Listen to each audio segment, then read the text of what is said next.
But viewers, now we shift our gaze to the developments unfurling in Dhaka, and important developments at that. Now, in a sharp escalation, US Secretary General Antonio Guterres has in fact openly opposed the death penalty, or the death sentence in fact handed to former ousted Bangladesh Prime Minister Sheikh Hasina, who still remains in the Indian capital of New Delhi. Meanwhile, Guterres' office says that trials in absentia must meet international fair trial standards, also echoing human rights chief's warnings that even serious allegations cannot and must not bypass due process. Listen in.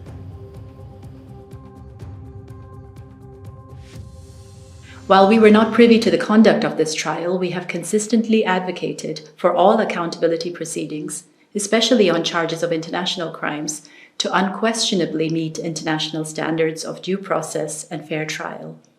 This is particularly vital when, as was the case here, the trials have been conducted in absentia and led to a capital punishment sentence. We also regret the imposition of the death penalty, which we oppose in all circumstances.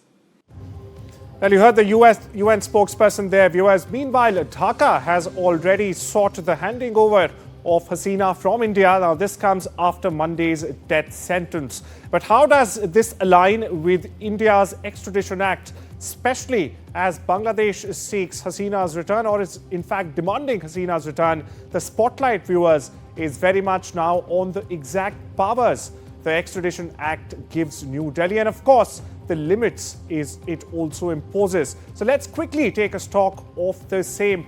First up for you, requests can be rejected. First up, Centre can deny any extradition request on its discretion. So this essentially means that the Extradition Act, or the law in principle, allows New Delhi to very much decide if an extradition request even moves forward. It can halt or totally reject the process based purely on national interest.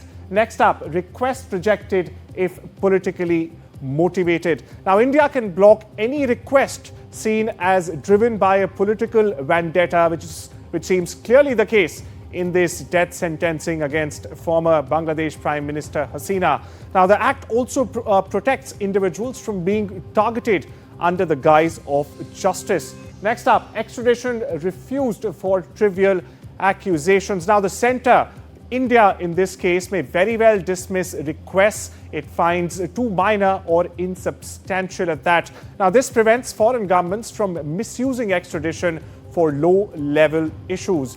Next up for you, government may stay proceedings anytime. As the point clearly mentions, Indian authorities at this juncture can very well pause the process, cancel warrants, or even discharge the accused. It gives the centre, the Indian government, tactical flexibility as situations evolve. And finally, political nature charges bar extradition. Now, the act also, viewers, very importantly here, I must mention, prohibits surrendering anyone and anyone facing a political offence. Now, the accused can very well prove the request is disguised as a political charge by an external government.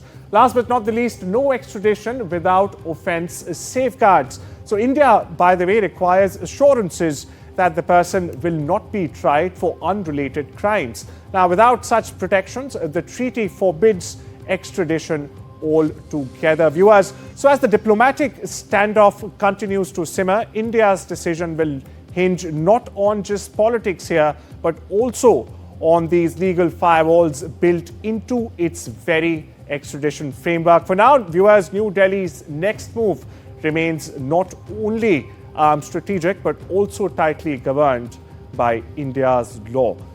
And to shed more light on this, I am joined by senior advocate Desh Ratan Nigam. Thank you so much for taking out the time and joining us on this important broadcast. So my first question to you, we've all seen the UN's warning, we just played it out. Now, can Bangladesh claim legitimacy in demanding Hasina's return under international law?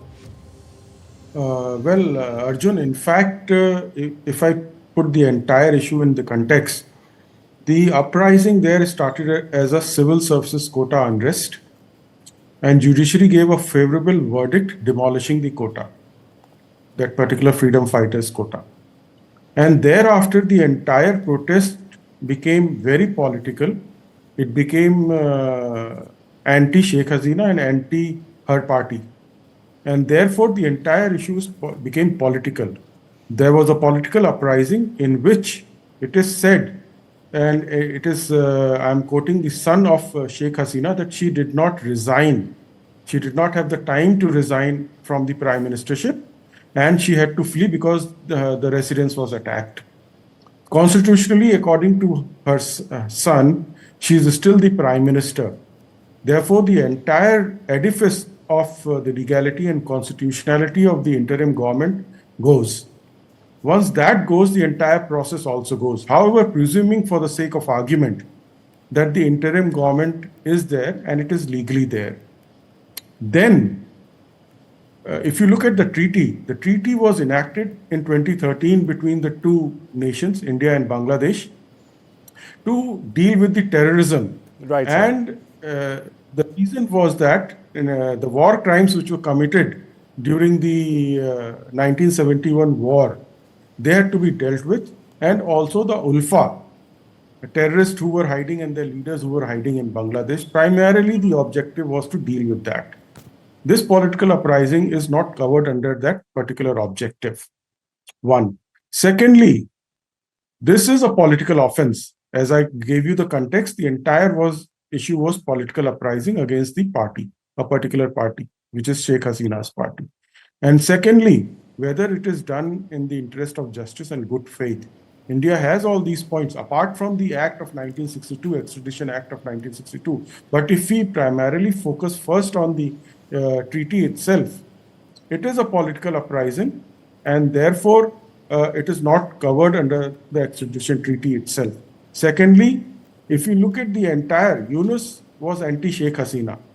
So the entire process which they have started, which they call it a due process, is not a due process. It is a political vendetta and retribution. So therefore, it is not in good faith. It is neither in the interest of justice. And secondly, if you look at the entire, facts and circumstances, India recognizes the crime against humanity for which Sheikh Hasina has been charged in the context of international tribunals, not domestic war crime court or tribunals. Yes. Now, what the Reuters says that this is a domestic war crime. There is no war. There are not two nations involved here. So India will not recognize the verdict of this. That is the possibility. It is the Ministry of External Affairs who is the central authority to decide on this. In Bangladesh, it is the Ministry of Home Affairs. So therefore, India is quite absolutely silent. Now, under 6.1 and 8.3 of the treaty, the two exceptions, as I told you, already exist within that. The political offense is an exception, and also if you look at the good faith and interest of justice is also an exception. The same two exceptions are given in the Extradition Act of 1962 of India. Right. An act should supersede, in the sense it is made by Indian Parliament, and as you said, discretionary powers of the Indian government, and within itself, Section 31 and 29 clearly point out about political exceptions and interest in good faith. And apart from the discretion, India can also abrogate the treaty by giving notice of 6 months. So all these facts are available, and the steps are available with the Indian government. Indian government, I'm sure, is studying the situation. Latest, warrant has been received. Absolutely. Well, thank you so much there, Advocate Nikam, for putting all of these legal perspectives and the legal calculus, if I may, in perspective for all our viewers. Thank you once again.